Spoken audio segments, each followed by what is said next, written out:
दिल्ली की एक गोपनीय बैठक कक्ष में प्रधानमंत्री नरेंद्र मोदी तीनों सेना प्रमुखों, आर्मी चीफ, नेवी चीफ और एयर चीफ के साथ बैठे हैं। चेहरे पर दृढ़ संकल्प, आंखों में आग। ये समय है बदला लेने का, वे कहते हैं। और फिर 7 मई 2025 की आधी रात ठीक 1 बजे अंबाला एयरबेस से रफाल जेट्स की गर्जना गूंजती है। अंधेरे को चीरते हुए वे पाकिस्तान की सरहद पार करते हैं और मुरीदा के पंजाब में जैश-ए-मोहम्मद के आतंकी कैंपों पर सटीक हमला बोलते हैं। मिसाइलें दागी जाती हैं, आग की लपटें उठती हैं। यह है ऑपरेशन सिंदूर की शुरुआत, जहां भारत ने आतंक को करारा जवाब दिया। क्या हुआ आगे, देखते रहिए। तारीख थी 22 अप्रैल। दोपहर के करीब 1 से 2 बजे के बीच का वक्त था, जब अचानक बैसर्न वैली के घने जंगलों से मौत के 3 साए बाहर निकले। ये आतंकवादी थे जो पाकिस्तान के आतंकी संगठन लश्कर-ए-तैयबा की एक शाखा द रेजिस्टेंस फ्रंट यानी TRF के लिए काम करते थे। इन दरिंदों के हाथों में AK-47 और M4 कार्बाइन जैसी खतरनाक अत्याधुनिक राइफलें थीं। उन्होंने आते ही वहां घूमने आए पर्यटकों को अपने कब्जे में ले लिया। उसके बाद उन्होंने स्टार्ट किया वह घिनौना खेल जिसने मानवता को शर्मसार कर दिया।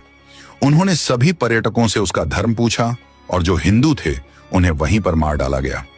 जिसने भी अपने माथे पर टीका लगा रखा था या जिसने भी अपने कलाई में कलावा बांध रखा था, उसे वहीं शूट कर दिया। कुछ लोगों ने अपनी जान बचाने के लिए झूठ बोलना चाहा, पर उन दरिंदों ने उन्हें कलमा सुनाने को कहा और सभी जेंट्स के पैंट उतार कर भी चेक किया। जो भी हिंदू पाए जाते उन्हें शूट कर दिया गया। कुल मिलाकर 26 बेगुनाह लोगों को मौत के घाट उतार दिया गया था, जिनमें से 25 पर्यटक थे और एक हमारा बहादुर भाई आदिल था। इस हमले ने पूरे भारत को झकझोर कर रख दिया था। यह हमला सिर्फ उन 26 लोगों पर नहीं था, बल्कि यह हमला भारत की आत्मा पर था। यह 2019 के बाद से कश्मीर में नागरिकों पर हुआ सबसे बड़ा हमला था।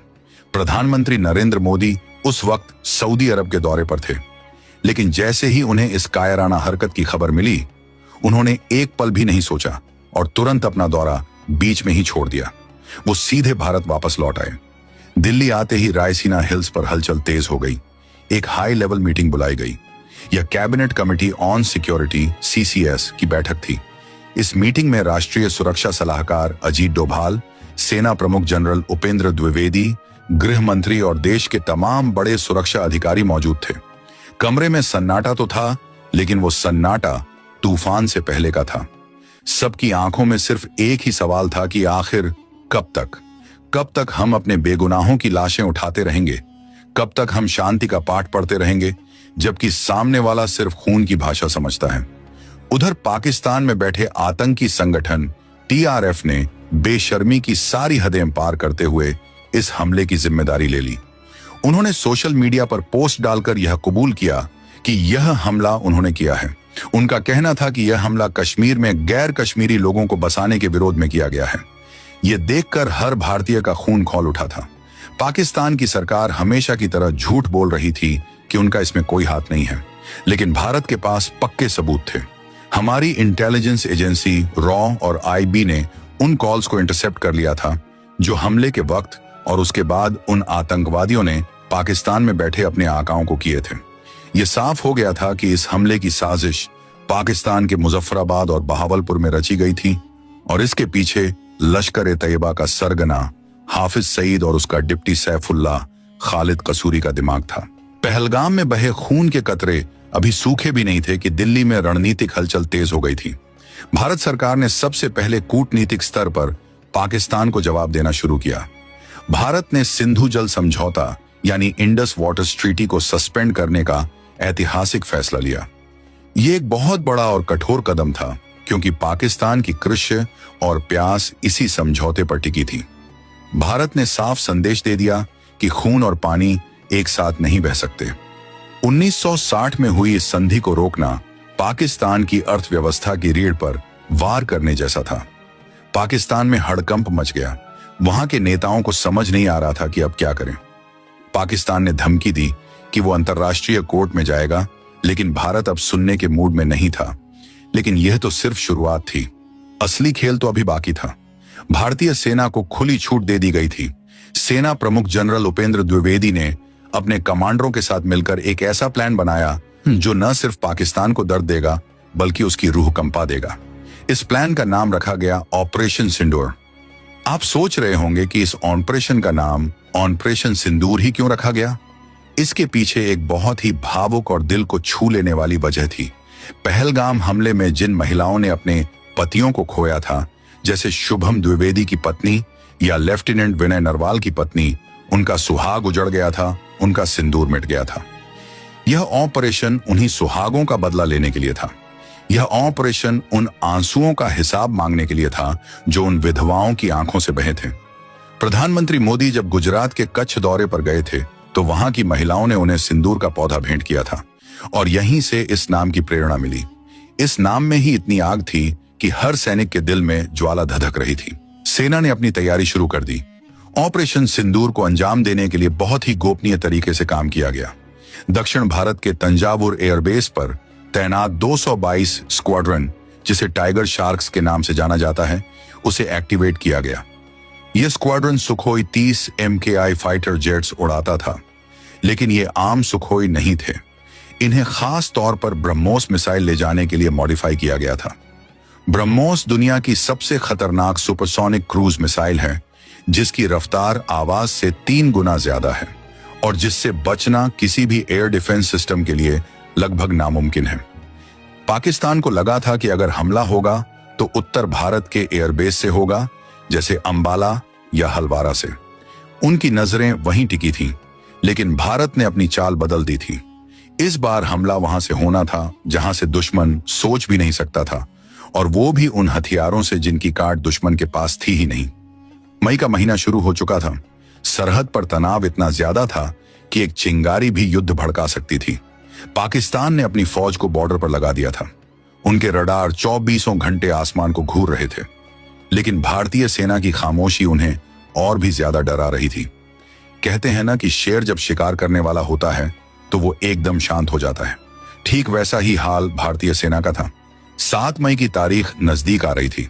खुफिया जानकारी के मुताबिक पाकिस्तान के बहावलपुर और मुरीदके में आतंकी ट्रेनिंग कैंप्स में हलचल बढ़ गई थी।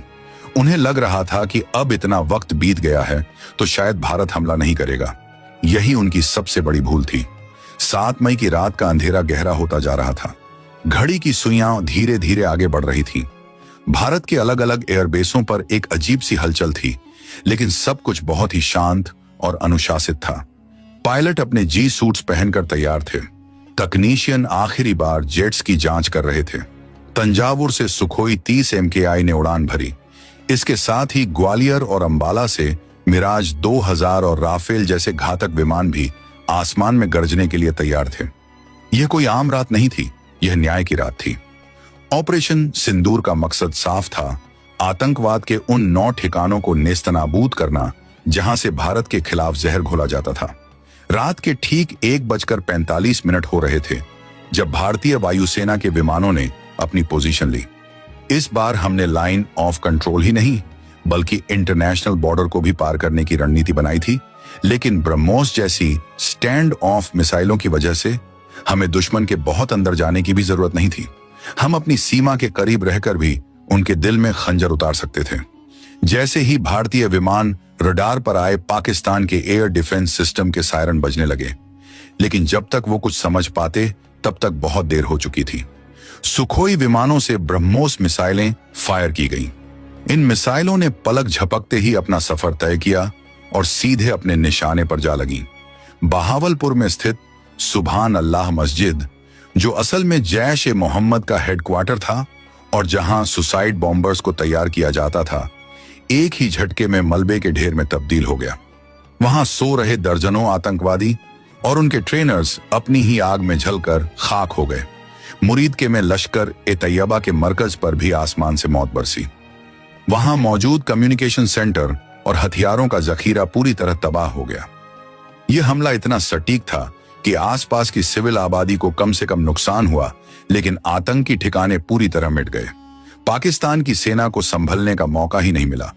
वो समझ ही नहीं पाए कि हमला कहां से हुआ और कैसे हुआ।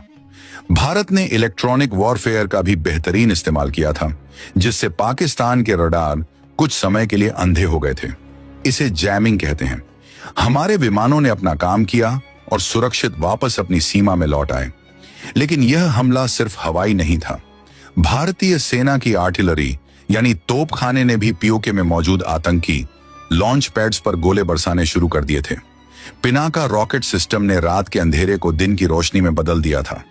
पीओके में छिपे बैठे आतंकवादी जो भारत में घुसपैठ की फिराक में थे, उन्हें वहीं के वहीं ढेर कर दिया गया। सुबह होते होते पूरी दुनिया को पता चल गया कि भारत ने पाकिस्तान के अंदर घुसकर 9 आतंकी ठिकानों को नेस्तनाबूद कर दिया है। भारतीय सेना के डीजीएमओ ने सुबह एक प्रेस कॉन्फ्रेंस की और बहुत ही सधे हुए शब्दों में कहा कि हमने अपनी सुरक्षा के लिए यह कदम उठाया है। उन्होंने साफ किया कि यह एक नॉन मिलिट्री प्रीमेप्टिव स्ट्राइक थी, जिसका मकसद सिर्फ आतंकवादियों को खत्म करना था, न कि पाकिस्तानी सेना या आम नागरिकों को। जनरल उपेंद्र द्विवेदी ने बाद में एक किस्सा भी शेयर किया कि जब वो एक सेमिनार में थे, तब तत्कालीन डीजीएमओ राजीव घई ने उनके कान में आकर सिर्फ इतना कहा था, सर छोटा सा, जिसका मतलब था कि मिशन शुरू हो चुका है। ये कोड वर्ड बताता है कि हमारी सेना कितनी गोपनीय और प्रोफेशनल तरीके से काम करती है। पाकिस्तान में मातम पसर गया था। उनके मीडिया चैनल चीख चीख कर कह रहे थे कि भारत ने हमला किया है। पाकिस्तानी सेना अपनी इज्जत बचाने के लिए झूठ बोल रही थी कि कुछ खास नुकसान नहीं हुआ है, सिर्फ कुछ पेड़ गिरे हैं। लेकिन सैटेलाइट तस्वीरें झूठ नहीं बोलती। पूरी दुनिया ने देखा कि कैसे वो इमारतें जो कल तक खड़ी थीं, अब वहां सिर्फ मलबे के ढेर और गड्ढे बचे थे। 8 मई की सुबह का सूरज अभी ठीक से निकला भी नहीं था कि आसमान में जंग के बादल छा गए। पाकिस्तान में खलबली मची हुई थी। ऑपरेशन सिंदूर ने उनकी सुरक्षा व्यवस्था की पोल खोल दी थी। वहां की जनता अपनी ही सेना पर सवाल उठा रही थी कि वो देश की रक्षा करने में नाकाम रहे हैं। अपनी साख बचाने की बौखलाहट में और अपनी जनता का गुस्सा शांत करने के लिए पाकिस्तानी सेना ने पलटवार करने का फैसला किया। उन्होंने इस जवाबी कार्रवाई को नाम दिया ऑपरेशन बुनियन आम मरसूस। यह नाम उन्होंने कुरान की एक आयत से लिया था, जिसका मतलब होता है सीसा पिलाई हुई दीवार। पाकिस्तान यह दिखाना चाहता था कि वो भी कमजोर नहीं है और ईंट का जवाब पत्थर से दे सकता है। 8 मई की सुबह होते ही पाकिस्तान ने वो गलती कर दी जिसका इंतजार भारत कर रहा था। पाकिस्तान ने भारत के सैन्य ठिकानों पर मिसाइल और ड्रोन से हमले शुरू कर दिए। यह एक बहुत ही गंभीर स्थिति थी, क्योंकि अब तक जो लड़ाई सिर्फ आतंकवादियों के खिलाफ थी, अब वो 2 देशों की सेनाओं के बीच की सीधी लड़ाई बन चुकी थी। पाकिस्तान ने पंजाब और जम्मू कश्मीर में स्थित भारतीय एयरबेसों को निशाना बनाया। पठानकोट, आदमपुर, बठिंडा और श्रीनगर जैसे शहरों में हवाई हमले के सायरन बजने लगे। लोग अपने घरों में दुबक गए। आसमान में धुएं के गुब्बार दिखाई देने लगे। पाकिस्तान ने दावा किया कि उसने भारत के कई ठिकानों को तबाह कर दिया है, जिनमें ऊधमपुर और पठानकोट एयरबेस शामिल हैं। लेकिन पाकिस्तान को यह नहीं पता था कि भारत पहले से ही तैयार था। भारत के पास वो अभेद्य कवच था जिसे भेदना पाकिस्तान के बस की बात नहीं थी। उस कवच का नाम था S-400 ट्रायम्फ। जैसे ही पाकिस्तानी मिसाइलों और ड्रोन्स ने भारतीय सीमा में प्रवेश किया, आदमपुर और अन्य रणनीतिक ठिकानों पर तैनात S-400 सिस्टम के रडार ने उन्हें सैकड़ों किलोमीटर दूर ही पकड़ लिया। कंट्रोल रूम में बैठे अधिकारियों ने तुरंत एक्शन लिया और एक के बाद एक इंटरसेप्टर मिसाइलें हवा में दागी गईं। नजारा देखने लायक था। हवा में ही पाकिस्तानी मिसाइलों के परखच्चे उड़ गए। जोरदार धमाकों की आवाज से पूरा इलाका गूंज उठा। लेकिन यह धमाके जमीन पर नहीं बल्कि आसमान में हुए थे। भारत का इंटीग्रेटेड काउंटर ड्रोन ग्रिड भी पूरी तरह एक्टिव था। जो छोटे ड्रोन रडार की पकड़ से बच सकते थे, उन्हें एंटी ड्रोन गन्स और लेजर सिस्टम से जलाकर राख कर दिया गया। पाकिस्तानी सेना ने अपने मीडिया के जरिए दावा किया कि उन्होंने भारत को भारी नुकसान पहुंचाया है और S-400 सिस्टम को भी निशाना बनाया है। लेकिन सच तो यह था कि उनका एक भी वार सही निशाने पर नहीं लगा था। जो मलबा गिरा उस पर साफ साफ पाकिस्तानी मार्किंग्स थीं, जिसे बाद में दुनिया को दिखाया गया। हमारे NSA अजीत डोभाल ने बाद में चुनौती देते हुए कहा था कि विदेशी मीडिया एक भी फोटो दिखाए जिसमें भारत की तरफ कोई नुकसान हुआ हो। यहां तक कि एक कांच भी नहीं टूटा था। यह भारत की डिफेंस टेक्नोलॉजी की जीत थी। लेकिन पाकिस्तान की हिमाकत सिर्फ मिसाइलों तक सीमित नहीं थी। उन्होंने अपने फाइटर जेट्स भी भेजे थे। आसमान में अब तक की सबसे बड़ी डॉग फाइट यानी हवाई लड़ाई शुरू हो चुकी थी। एक तरफ पाकिस्तान के F-16 और JF-17 थे, तो दूसरी तरफ भारत के मिराज 2000, सुखोई 30 और राफेल। रडार स्क्रीन पर लाल और हरे डॉट्स की भरमार थी। दोनों देशों के मिलाकर करीब 114 से ज्यादा फाइटर जेट्स एक दूसरे के आमने सामने थे। यह 1971 की जंग के बाद का सबसे बड़ा हवाई टकराव था। भारतीय वायुसेना के जांबाज पायलटों ने गजब के कौशल का प्रदर्शन किया। हमारे पायलटों ने न सिर्फ अपने एयरबेस को बचाया, बल्कि दुश्मन के जहाजों को दौड़ा दौड़ा कर खदेड़ा। खबरों के मुताबिक भारत ने पाकिस्तान के 5 फाइटर जेट्स को मार गिराया, जिनमें उनका एक अर्ली वार्निंग एयरक्राफ्ट भी शामिल था। हालांकि इस लड़ाई में भारत को भी कुछ नुकसान उठाना पड़ा। हमारे सीडीएस जनरल अनिल चौहान ने बाद में माना कि शुरुआत में हमें कुछ टेक्निकल गलतियों की वजह से नुकसान हुआ और हमारे कुछ जेट्स भी गिरे। उन्होंने इसे टैक्टिकल एरर बताया, लेकिन हमने अपनी गलतियों से तुरंत सीखा और अगले 48 घंटों में ही बाजी पलट दी। भारत ने अब अपनी रणनीति बदल दी। हमने अब सिर्फ रक्षा करना छोड़ दिया और हम आक्रामक हो गए। भारतीय वायुसेना ने पाकिस्तान के उन एयर डिफेंस सिस्टम्स को निशाना बनाया जो हमारे विमानों के लिए खतरा बन रहे थे। लाहौर के पास तैनात उनके रडार स्टेशन को एक सटीक हमले में उड़ा दिया गया। यह लड़ाई अब बहुत ही खतरनाक मोड़ पर आ चुकी थी। दोनों देश परमाणु शक्ति संपन्न थे और पूरी दुनिया की सांसें थमी हुई थीं कि कहीं यह जंग न्यूक्लियर वॉर में न बदल जाए। अमेरिका, चीन और रूस जैसे बड़े देश लगातार दोनों तरफ संपर्क साधने की कोशिश कर रहे थे, लेकिन भारत का रुख स्पष्ट था। जब तक पाकिस्तान आतंकवाद को पूरी तरह बंद नहीं करता, हम नहीं रुकेंगे। भारत ने इस ऑपरेशन में एक नया सिद्धांत अपनाया था, जिसे equal intensity in the same domain कहा गया। मतलब अगर पाकिस्तान ने हमारे मिलिट्री ठिकानों पर हमला किया, तो हम भी उनके मिलिट्री ठिकानों को ही निशाना बनाएंगे। हमने संयम और ताकत का एक बेहतरीन संतुलन दिखाया। 10 मई तक आते आते पाकिस्तान की कमर टूट चुकी थी। उनके गोला बारूद खत्म हो रहे थे। उनकी अर्थव्यवस्था, जो पहले से ही आईसीयू में थी, अब वेंटिलेटर पर आ गई थी। पाकिस्तान के अंदर ही विद्रोह जैसी स्थिति बन रही थी। आखिरकार पाकिस्तान के सेना प्रमुख को समझ आ गया कि वो यह लड़ाई नहीं जीत सकते। 10 मई 2025 की शाम को एक ऐतिहासिक घटना घटी। पाकिस्तान के डीजीएमओ ने भारतीय डीजीएमओ से हॉटलाइन पर संपर्क किया। उनकी आवाज में वो अकड़ नहीं थी जो कुछ दिन पहले थी। उन्होंने सीज फायर यानी युद्ध विराम की अपील की। भारत ने अपनी शर्तों पर इसे स्वीकार किया, क्योंकि हमारा मकसद युद्ध करना नहीं, बल्कि आतंकवाद को खत्म करना था। शाम के 5 बजे से बंदूकें खामोश हो गईं। ऑपरेशन सिंदूर अपने मकसद में कामयाब हो चुका था। हमने पाकिस्तान के आतंकी ठिकानों को तबाह कर दिया था और उनकी वायुसेना को करारी शिकस्त दी थी। लेकिन रुकिए, अगर आपको लगता है कि कहानी यहां खत्म हो गई, तो आप गलत हैं।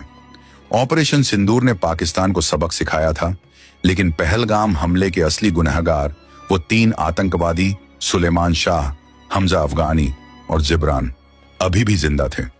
वो कश्मीर के घने जंगलों में कहीं छुपे हुए थे। उन्हें लग रहा था कि ऑपरेशन सिंदूर के बाद मामला ठंडा पड़ गया है और अब वो बच निकले हैं। उन्हें नहीं पता था कि भारत सरकार और सेना ने उनके लिए एक अलग ही प्लान बना रखा था। उस प्लान का नाम था ऑपरेशन महादेव, जिसके बारे में हम अगली वीडियो में जानेंगे। और हाँ, अगर आपको जानना हो कि उस दिन पहलगाम में क्या क्या हुआ था, तो आप ऊपर आई बटन को क्लिक करके देख सकते हैं। तो दोस्तों, कैसी लगी आपको ये रोंगटे खड़े कर देने वाली कहानी? अगर इस वीडियो ने आपके अंदर के भारतीय को जगाया है, तो इसे लाइक जरूर करें और अपने दोस्तों और परिवार के साथ शेयर करें, ताकि हर भारतीय को ऑपरेशन सिंदूर और हमारे जांबाजों की वीरता के बारे में पता चले। कमेंट में जय हिंद या भारत माता की जय लिखना ना भूलें। और हाँ, अगर आपने अभी तक हमारे चैनल को सब्सक्राइब नहीं किया है, तो अभी करें और बेल आइकन दबाएं, ताकि ऐसी ही पावरफुल स्टोरीज आप कभी मिस न करें। हम फिर मिलेंगे एक और अनसुनी कहानी के साथ। तब तक के लिए जय हिंद, जय भारत।